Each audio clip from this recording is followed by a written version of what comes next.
everyone. I'm Adam Brown, and this is Shell Point Today for Wednesday, November 25th. On today's show, Boren will talk to us about the Southwest Florida Symphony series.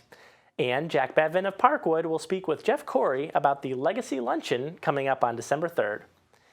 But first, don't forget tomorrow is Turkey Day. It's the yearly tradition of stuffing yourself full at the dinner table before passing out on the couch in front of the television to watch a couple football games.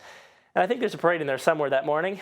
Anyway, if the idea of toiling over a hot stove all day just so you can enjoy a nice meal isn't your cup of tea, no worries. You can enjoy the wonderful experience of a Thanksgiving holiday meal right here at Shell Point at one of our 3 dining venues. First, you can start your day at the Island Cafe with a casual breakfast cooked to order and hot off the grill. You can also enjoy a light lunch instead of a traditional holiday meal, and there will be fresh baked pies available for takeout. The cafe is open from 7 a.m. till 2 p.m. tomorrow. Also on the island at the Crystal, you can enjoy a festive Thanksgiving buffet for $27.95. Hand-carved roasted turkey with dressing, baked ham, salmon, herb-roasted chicken, and other holiday favorites will be provided for your feasting pleasure. Also on the buffet, a variety of vegetables, salad bar, and plenty of holiday desserts will be available to choose from. The Crystal will be open from 10:30 a.m. till 2:30 p.m. Over at the Woodlands, you can celebrate your Thanksgiving at the Palm Grill from 11 a.m. till 4 p.m. Menu options include traditional turkey dinner with all the trimmings, filet mignon, ham, or Florida grouper. Dinners include soup or salad with prices ranging from $23 till $29. And now let's talk about concerts. After all, this is the time of year when holiday music is so enjoyed. Here at Shell Point, we are honored to have the Southwest Florida Symphony take the stage at the Village Church for 3 fabulous concerts beginning December 21st. Here's the Director of Resident Life, Boren, to give us all the information about the Symphony series. It's a great privilege to have the Symphony Orchestra in our hometown, but it's even more of a privilege to welcome the orchestra to perform in the concert hall in our own backyard. Hi, I'm Boren, Director of Resident Life here at Shell Point. I'm thrilled to announce that the Southwest Florida Symphony Orchestra will be coming to Shell Point for 3 fabulous performances in the upcoming concert season. With 63 professional musicians and the new musical director, Nir Cabarati, the Southwest Florida Symphony Orchestra is ready to bring the best in classical music to Shell Point. It all begins at Christmas time, when Maestro Nir Cabarati conducts the symphony in its annual Holiday Pops concert. The orchestra will celebrate the joys of December in Florida with a program called Holidays in Paradise, featuring beautiful pieces inspired by the Festival of Lights, Hanukkah, and sing-along tunes like Here Comes Santa Claus, I'm Dreaming of a White Christmas, and other traditional seasonal favorites. Don't miss this popular concert on Monday, December 21st. Tickets for this concert are only $30 each. In January, we enjoy a multimedia presentation conducted by Maestro Leif by Island entitled Discovery Concert Beethoven's Eroica on Thursday, January 14th. On Thursday, February 4th, Maestro Nir Cabarati is back to lead the Southwest Florida Symphony in a symphonic folklore to include Mendelssohn, De Falla, and Copland. These 2 concerts can be bought as a series for $40, which is a savings of $10, or individually as a single ticket for $25. Look for more information and the order form in your concert series brochure or online at shellpoint.net/concerts. We look forward to transforming the church auditorium into a classical musical hall as we continue to bring you the best in music here at Shell Point.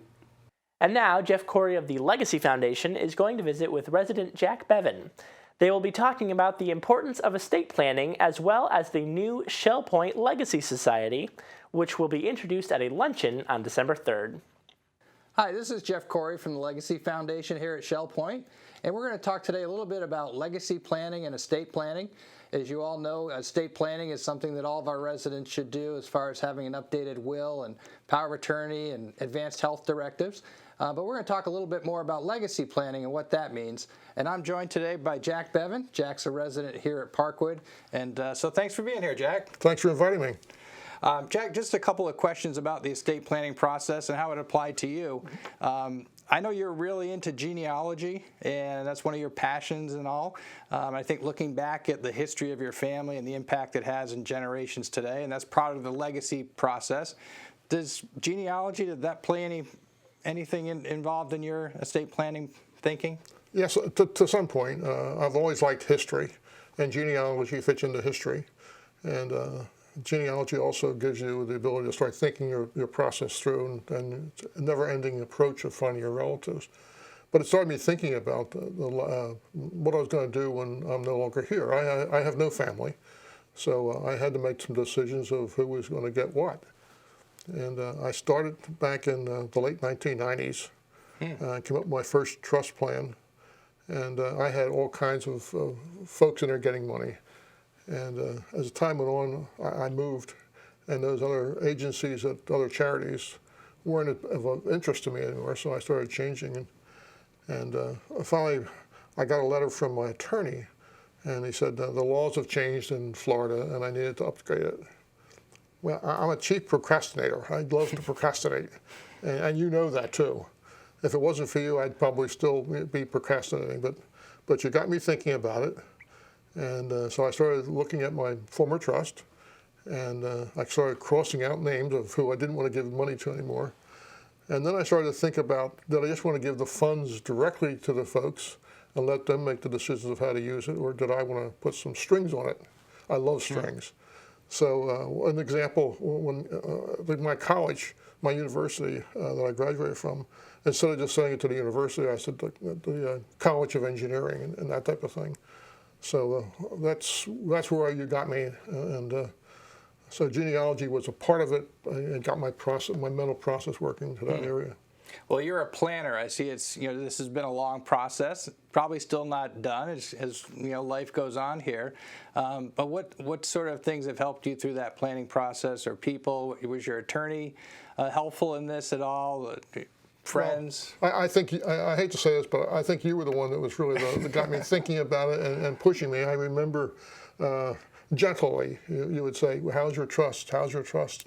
And I would keep saying, oh, tomorrow. I'll do it tomorrow or next week. And finally, I decided I better do something. Actually, my attorney was the person that got me first thinking about it, because the laws changed, and so I had to react to it. But I have to give you accolades for getting me moving. And I had some problems because I tend to make things complicated. I love complications. So I had developed my new trust document and taken many hours on the computer actually writing out the documents and who was going to get what. And I had a couple of charities that I had some problems with, because I was talked to them and we had to negotiate what the trust was going to be, because they had some limitations as to what they could accept. And so I developed this massive document trying to come up with this thing, and I wasn't making any headway. And I remember calling you and saying, Jeff, I need some help. And it was amazing how we met, and you simplified a complicated process so easily. I kept thinking, why couldn't I have done that? But you did it. I went back, I simplified it, came back to you. And then we eventually went to the lawyers. In fact, you went down with me to see my attorney. You are my personal representative now, so I wanted to make sure you were part of the process. So we met with my attorney a couple months ago, and we signed the documents, and it's finally done. Well, I think part of that is you're an engineer, and your background is to complicate things or how to figure out things that are complicated and make them easier. But I think oftentimes in the estate planning process, it's really about people, and when you focus on who's had the greatest impact in your life and who do you want to impact in the future, I think we take a lot of these legal terms and get caught up in them, and really it comes down to whose life do I want to have an impact in, sort of in genealogy, looking back at your family, how that's passes through generations and that sort of thing. We've developed a legacy planner here at the Legacy Foundation to help people with their planning process. I know, Jack, you've been through this. Talks about the people, the plans, the professionals, your property. Is this sort of thing helpful? That was very helpful. It really got me thinking about things that I hadn't really thought about before. So the fact I got 3 or 4 copies and sent them to folks that weren't even at Shell Point, I thought it was so good to get them to think about it. Well, we appreciate that, Jack. And so residents can stop by our office, so they can contact the Legacy Foundation. We'd be happy to provide them with a legacy planner. And one of the things, while I have you here, one of the new things that we're doing here at Shell Point is to start a legacy society. There's a lot of nonprofits that are throughout the country have this program where they honor and thank and appreciate those people that have remembered their organization, their estate plan. And you've done something nice for Shell Point in your estate plan. Can you tell our viewers a little bit about how that came into your thinking? Well, I've been here 5 years, and I guess about 2 or 3 years ago, I decided I should bring Shell Point into my trust plan. And I had some property in North Carolina, and I picked up one of the brochures, and it said I could donate my property to Shell Point. Well, I thought this was an easy way out. I thought, gee, I'd just give you the thing and sign some papers, and I would be out. Well, it didn't turn out that way. It was a much more complicated thing. And I've had some friends who have had Alzheimer's and dementia. My mom started getting it when she was in her 90s. And I thought, this is a cause that I could really get into. So I did contribute some money to Shell Point as some seed money, not a lot, but some seed money. We appreciate the seed money and thought that you've put in here.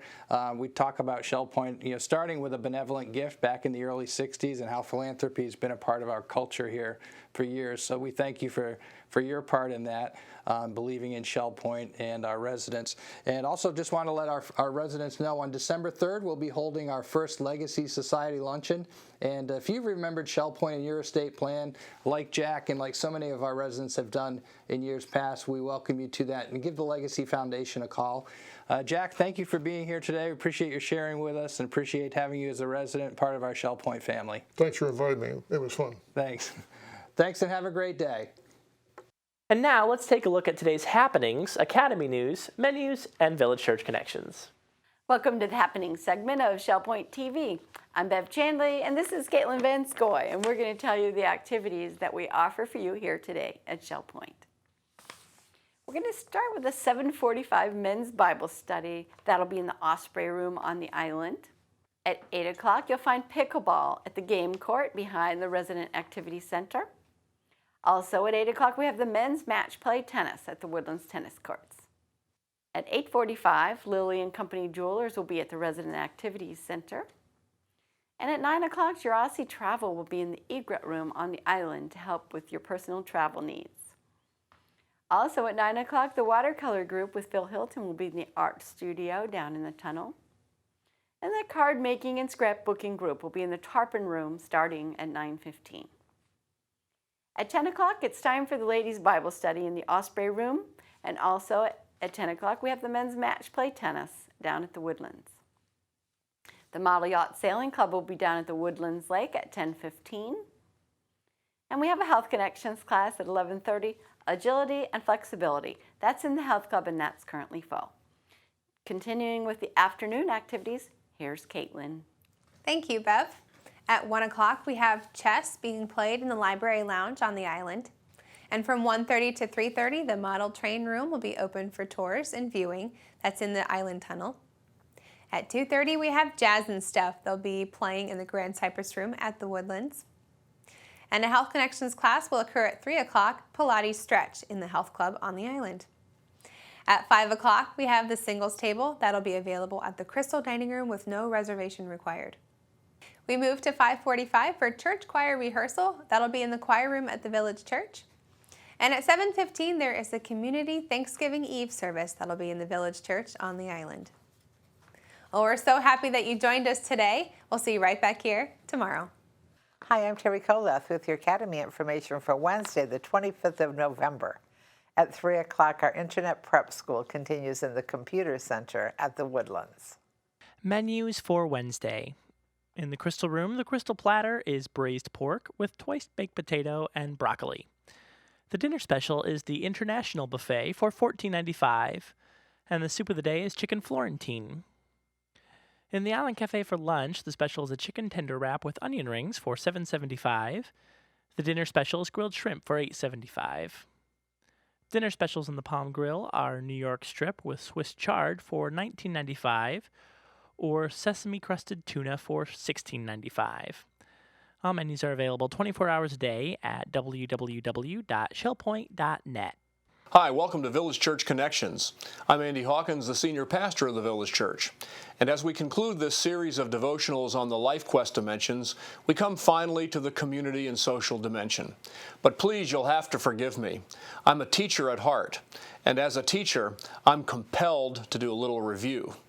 You might remember that the overall thesis of this series is that the spiritual dimension interacts with all the other dimensions: the natural environment, the physical, the emotional, the educational, and the community social. And we use the metaphor of an automobile tire to help us understand the relationships. I have likened the visible parts of the automobile tire to the various dimensions of life quest, and the air in the tire to the spiritual dimension. It is the spiritual dimension that enables all the other dimensions of the tire to function properly, and if the air is gone, the tire is quickly destroyed. The spiritual dimension, then, is critical to a fully integrated, functioning human person. You also might remember how I began this series. I began it with Bill Cosby. One of his early stand-up comedy routines was entitled, "Why Is There Air?" His philosophically minded girlfriend would ask questions like that, and he, the phys ed major, would reply, "Well, there's air to blow up volleyballs, to blow up basketballs." But we noticed that air is pervasive, it's all around us, and we easily take it for granted. It's only when we have trouble breathing that we notice the air. And we also made a connection between air and the spiritual. The Hebrew word for spirit is ruach, which means breath or wind, and the Greek word pneuma means the same thing. So the spiritual dimension is pervasive, it's everywhere, and it is essential to our proper functioning as human beings, just as air is in a tire. And we've seen how the spiritual interacts with the natural environment, the physical, the emotional, and the educational. Today we'll consider how the spiritual interacts with the community and social dimension of human beings. We've recognized that from a biblical perspective, the Spirit of God created order out of chaos and also breathed life into human beings, created them in the image of God. It's important to recognize as well that in the original creation account, God created Adam, the first human, but didn't create Adam to be alone. In fact, the first thing that God said that wasn't good about the creation was that it is not good that the man should be alone. We were then created to be social creatures. In fact, from an historical Christian perspective, our social nature comes to us from God, who is triune, Father, Son, and Holy Spirit. There is community, or as the young would say today, a social network in the one true God. The Bible teaches that God is one God in three persons, and so the very foundation of social creatures made in His image gives us this social dimension because of who God is Himself. We are not alone and are not meant to be alone. We need each other. We need to know one another. We need to love one another. Certainly the Father, Son, and Holy Spirit know and love one another. Our being made in His image gives us the capacity, indeed the necessity, of knowing and loving other people. And it's interesting that as the Bible speaks about these relationships, this community God intended to create, it does so in spiritual terms. Consider what Paul says to the Ephesian church, for instance. He says, "I, therefore, the prisoner of the Lord, beseech you to walk worthy of the calling with which you were called, with all lowliness and gentleness, with long-suffering, bearing with one another in love." And then he says, "endeavoring to keep the unity of the Spirit in the bond of peace." The way we are to treat each other is beautifully described in that passage: humility, gentleness, long-suffering, patience, and bearing with one another in love. What a wonderful fellowship we have when those qualities characterize our relationships. And then Paul summarizes these qualities in spiritual terms, endeavoring to keep the unity of the Spirit in the bond of peace. The unity of the Spirit. What a wonderful way to see the Spirit of God at work. The spiritual dimension moving us, motivating us, encouraging us to see one another as made in God's image, worthy of respect, admiration, and especially love. So once again, the spiritual dimension, air in the tire of our community.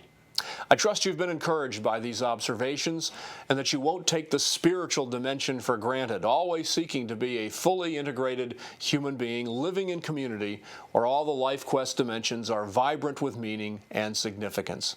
Thank you for joining us today in Village Church Connections, and we hope to see you soon. Thanks for joining us for today's program. On tomorrow's show, we will celebrate Thanksgiving with special segments you'll be sure to enjoy. Resident Joan Burrows will talk about being a member of the Mayflower Society, and other residents will recall fond memories of the Thanksgiving holidays growing up. Plus, we'll bring you highlights of last year's special Thanksgiving Eve service at the Village Church. Until then, this has been Shell Point Today for Wednesday, November 25th. I'm Adam Brown, and on behalf of the entire SPTV staff, we hope you have a wonderful rest of your day, and we'll see you again tomorrow.